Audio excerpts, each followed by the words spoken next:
Welcome back to the FPAC Pro Bono YouTube channel. Today I'm speaking with Steve Bridge. Steve is an advice-only financial planner at Money Coaches Canada. Steve is a certified financial planner professional, and he's based in Vancouver, British Columbia. Steve is joining me today to talk about managing debt wisely on low income. Welcome to the channel, Steve. Thanks, Mark. Steve, what types of debt are commonly faced by low-income Canadians? Low-income Canadians typically encounter a few different types of debt. Firstly, credit card debt is quite prevalent, with about 29% of Canadians carrying outstanding balances.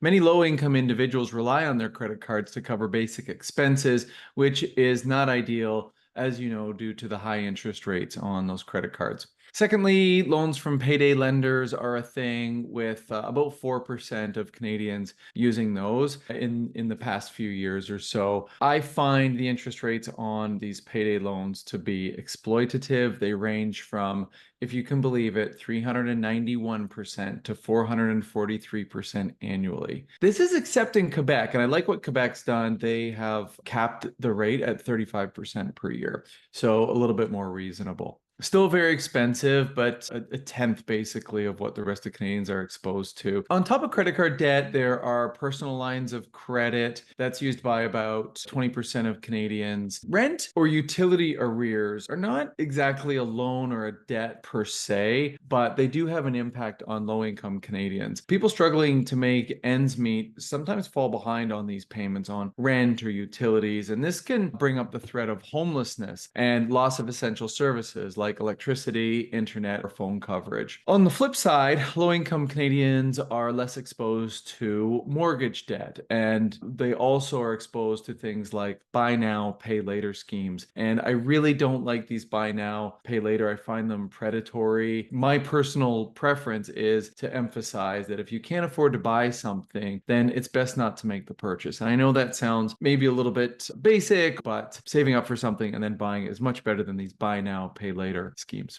Well, I don't think it's basic at all. And it does lead into the next question, which is the dangers of too much debt. So maybe can you talk a little bit about what are the dangers that people face when they overextend themselves with too much debt? Yeah, that's a good question, Mark. And there's a lot of dangers. These high interest rates on credit cards or these payday loans can lead to a cycle where managing even the interest payments becomes impossible. And this can lead to defaults or even bankruptcy. And debt takes a severe toll on our health. It is stressful carrying debt. It is damaging to our emotional health. And this can lead to stress-related conditions like insomnia, depression, panic attacks, ulcers, and even heart problems. The emotional strain can impact our personal relationships, which obviously is not ideal. And then creditors can repossess our assets like homes or vehicles, and maybe even obtain court orders to garnish our wages, which is detrimental to our credit score, but also kind of traumatic as well. This damage to your credit score impacts your future when you're applying for future loans, mortgages, car loans, etc., because you end up paying a higher interest rate. Moreover, dedicating a lot of our income to debt repayment leaves little room for emergency savings or saving for our future. This adds to financial instability. So in essence, debt impacts nearly every aspect of our lives, our physical, emotional, and mental well-being. And when people find themselves maybe in that later stage where the weight of the debt is just sort of weighing on them very heavily, we have impact to credit scores, and they look at that situation, they think, I just don't know how to get myself out of this. If they're in that situation, what kind of options do those people have? So there's different levels of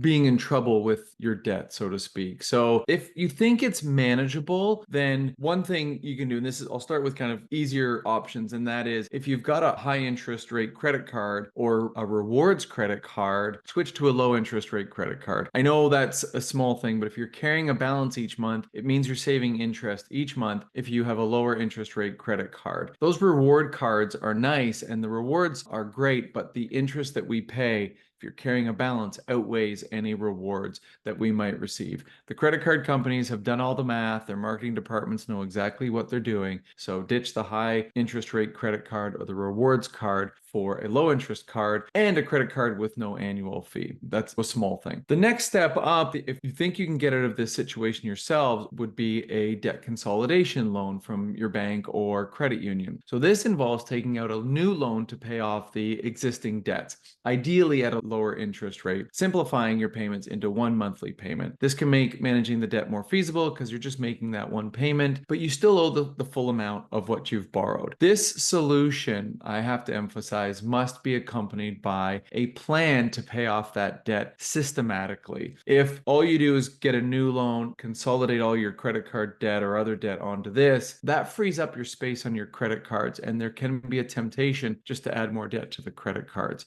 So you need a plan to systematically pay off that one loan and trust yourself enough that you will do that each and every month. So another option is a debt management program offered by a nonprofit credit counseling agency. These programs consolidate your debts into one monthly payment, just like the previous solution, often with reduced interest rates negotiated with creditors, which is really fantastic, and you repay the full amount over an extended period. Then they also support you in making a workable budget. So if you want some help with making a workable budget, a credit counseling agency can be a good option. The next option would be a consumer proposal. This involves negotiating through creditors via a licensed insolvency trustee to repay a portion of what is owed over a maximum of approximately 5 years. This is based on what you can afford, and after completing the proposal, the remaining debt is discharged. So that can be a really good one. Lastly, declaring bankruptcy provides legal protection from your creditors and eventually discharges most of your unpaid debts. Assets might need to be surrendered, and this does impact your credit rating. It can sometimes be the best solution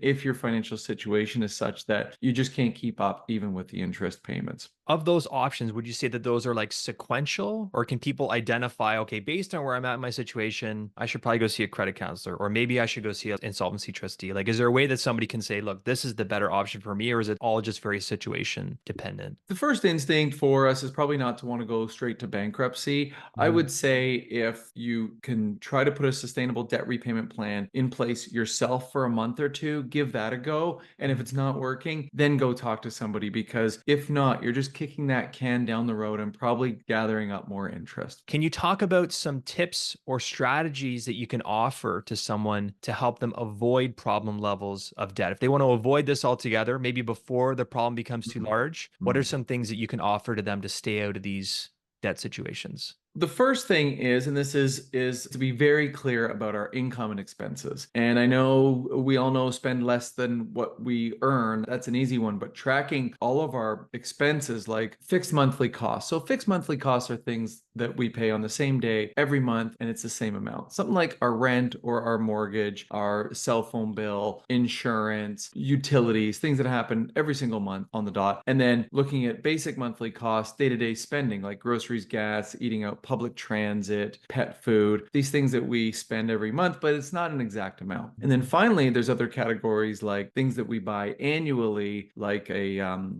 BCA membership, or maybe a Costco membership, or our property tax or property insurance, or subscriptions that come around once a year, and then random things like clothes, gifts, sports, kids' activities, maybe travel, things that are not an exact amount. So we have to account for those that come around once every while. Once we're clear on, okay, our money coming in, our money going out, the next exercise is deciding what's a need and a want. So a cell phone is possibly a need, fair enough, but the most expensive cell phone is probably a want. Same for our cell phone package. Some kind of package is a need, but an unlimited talk to everybody in the world is maybe a want. I always think about LeBron James when I talk about that, because he doesn't pay for cell phone data. He thinks it's a waste of money when he can get free cell phone data at home or wherever he's walking by, or at the stadium or whatnot. Even LeBron is thinking about cash flow.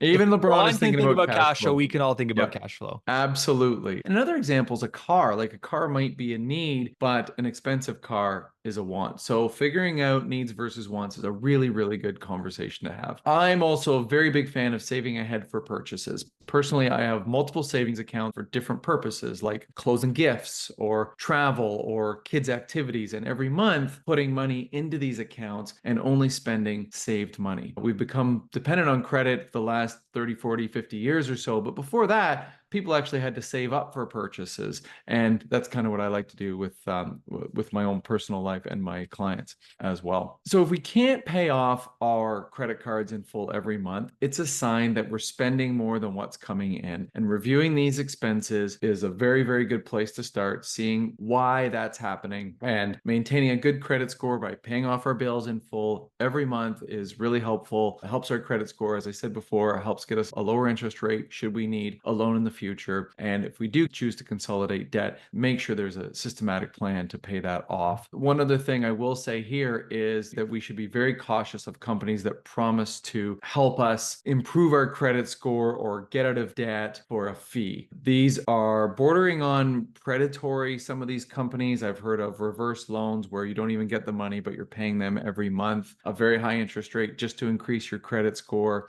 There are good organizations out there like Credit Canada or the Credit Counseling Society that will help you and that are actually on your side. I would say consult a bankruptcy trustee as well, just to provide clarity on whether a consumer proposal or bankruptcy might be the best option for you. I know that emotionally it might not feel like the best, but financially it can sometimes be the best option if you're really struggling to make ends meet. In addition to that, ideally, building an emergency fund of 3 months of our necessary living expenses can help us through times when we're falling behind. Ultimately, credit is very easy to obtain, and some would say too easy to obtain, but following these steps and these suggestions should help manage that credit and hopefully get out of debt or stay out of debt. That's awesome. Thanks so much for doing this, Steve. I'll include a bunch of links that Steve described in the description section below, as well as a link to get in touch with the FPAC Pro Bono Committee. If you like this video, give it a thumbs up. Thanks for watching all the way to the end. Subscribe to the channel so you're alerted when new videos are posted. Thanks again, Steve, and we'll talk to you soon. Take care. Thanks, Mark.